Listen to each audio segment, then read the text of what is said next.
வணக்கம். கம்மா முழுவதும் சுத்தம் பண்ண ரெடி ஆயிருச்சு. அங்கே உள்ள டாக்குமெண்ட் சப்மிட் பண்ணியாச்சு.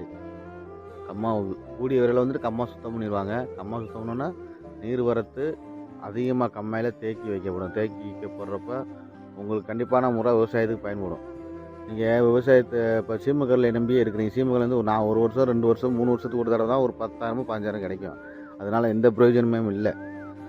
சீமக்கல் எப்பலாம் அழிச்சிட்டு நீங்கள் விரைவாக வந்துட்டு விவசாயம் பண்ண ஆரம்பிச்சுட்டா, இப்போ கம்மாவை கொஞ்சம் ஆழப்படுத்த போகிறோம். கொஞ்சம் மேடெல்லாம் எடுத்துட்டோம்னா ஒரு போகத்துக்கு தண்ணி வற்றாமல் கிடைக்கும். ஏன்னா நம்ம இங்கே இருக்கிறதே வெறும் 25 ஏக்கர் தான் நன்சை நிலத்தில் இருக்குது. 25 ஏக்கருக்கு இவ்வளோ பெரிய கம்மா நீர் அதிகபட்சம் தான். ஏன்னா வந்துட்டு சீமக்கல் அதிகமாக இருந்து இது ஒன்றுனால வந்துட்டு உங்கள் தண்ணி பத்தலை. இப்போ வந்து தண்ணி உங்களுக்கு அதிகமாக ஈஸியாக கிடைக்கும். அதனால் மக்கள் பங்களிப்போட இந்த சீமக்கல்லை சுத்தம் பண்ணுறதுக்கு முழு ஒத்துழைப்பு கொடுக்கணும். டாக்குமெண்ட் ரெடி பண்ணி கொடுங்க. 11 FFP, Aadhaar card, bank book, photo, இதுக்குலாம் ஜெராக்ஸ் ஒன்லி. எல்லோரும் நினைக்கலாம், ஏன் இவன் ஓயாமல் இதுவே சொல்லிக்கிட்டியான், இது வந்துட்டு இவன் வேலை பார்க்குறனால இவனுக்கு ஏதோ இருக்குன்னு நினச்சிட்டுலாம் நினைப்பீங்க. அதெல்லாம் எதுவும் கிடையாது, எதுவும் இருக்காது. உங்களுக்கே தெரியும், எல்லாமே வெளிப்படையான நிறுவனமாக தான் இருக்கும். இருந்தாலுமே ஏன் சொல்கிறேன்டா, இந்த இடத்துல சுத்தம் பண்ணி தண்ணியை பார்த்தோம்னா உங்களுக்கு அழகாக விவசாயம் பண்ண தோணும். விவசாயம் பண்ணி மட்டும்தான் பொருளாதாரத்தை உயர்த்தணும். தற்சார்பு விவசாயம் என்பது ஊரை விட்டு வெளியில் எங்கேயும் போகாமல் ஊர்லேயே அழகாக தேவையான அளவு நெல்லை சம்பாதிச்சு வச்சுக்கிட்டு சாப்பிட்றது கொஞ்சம், விற்கிறது கொஞ்சம். ஏன்டா மானாவரியாக நம்ம கால் இருக்குது.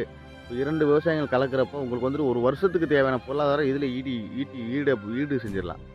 ஆகையால் தான் நான் என்ன சொல்கிறேன், விவசாயத்தை கையில் எடுக்கணும்னு சொல்கிறேன். ஏன்னா இன்னும் 10 வருஷத்தில் விவசாயம் தான் பெருசாக கை கொடுக்க போகுது. உங்களுக்கு கட்டடம் எத்தனை கட்டடம் கட்டினாலும் கட்டடத்தில் வந்துட்டு விவசாயம் பண்ண முடியாது. அதனால் நீங்கள் வந்துட்டு விவசாயத்தை முன்னெடுக்கணும். சீமக்கல்லை சுத்தம் பண்ணுறதுக்கு ரெடி பண்ணிக்கிங்க. சுத்தம் பண்ணுறதுக்கு அது இலவசமாகவே நாங்களே பண்ணித்தரோம். டாக்குமெண்ட் மட்டும் கொடுத்தா போதும். சீமக்கல்லை வெட்டுங்க. இந்த வருஷம் ஆடி பாட்டத்தில் எப்படி மழை பெஞ்சு கம்மா நிறையும். கம்மா நிறைஞ்சோடனே நீங்கள் தண்ணியை பார்த்து அதிக தண்ணி கிடைக்கிற பார்த்துட்டு விவசாயம் பண்ணணும்னு ஆசைப்படுவீங்க. அதுக்கு ஒரே வாய்ப்பு நீங்கள் சீமக்கல்லைலாம் சுத்தம் பண்ணால் மட்டும்தான் முடியும். சீமக்கல் சுத்தம் பண்ணி இடத்த நீங்கள் அழகாக பக்காவாக தயார் பண்ணி வச்சுக்கிட்டீங்கன்னா முதல்ல ஒரு 10, 15, 20 வருஷத்துக்கு முன்னாடி எப்படி இந்த இருந்துச்சோ அதே போல் மாற்றத்தை உருவாக்க முடியும். மாற்றம் என்பது நம்ம மனசு வச்சா மட்டும்தான் மாறும். கேட்டா ஒருத்தவங்க சுத்தம் பண்ணி ஒருத்தங்காட்டுக்கு மட்டும் நம்ம இதில் விவசாயம் பண்ணுறது ரொம்ப கடினம். ஆகையால எல்லாருமே சுத்தம் பண்ணுங்க.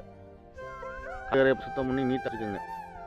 சுத்தம் எல்லாத்துக்குமே வந்து மக்கள் ஒத்துழைப்பு கொடுங்க, சப்போர்ட் பண்ணுங்க, ரெடி பண்ணுங்க.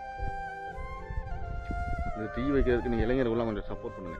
வந்து சாயங்காலம் வந்து எல்லா கும்மிகளையும் டீ வச்சு விட்ருங்கப்பா. நானும் வரேன். சாயங்காலம் வேலை முடிஞ்சோடனே எல்லா கும்மிகளையும் நீட்டாக டீ வச்சு விட்டணும். இந்த ஊட இருக்க ஒரு மேடை மட்டும் அழகாக காலி பண்ணி விட்டோம்னா வேலை முடிஞ்சு.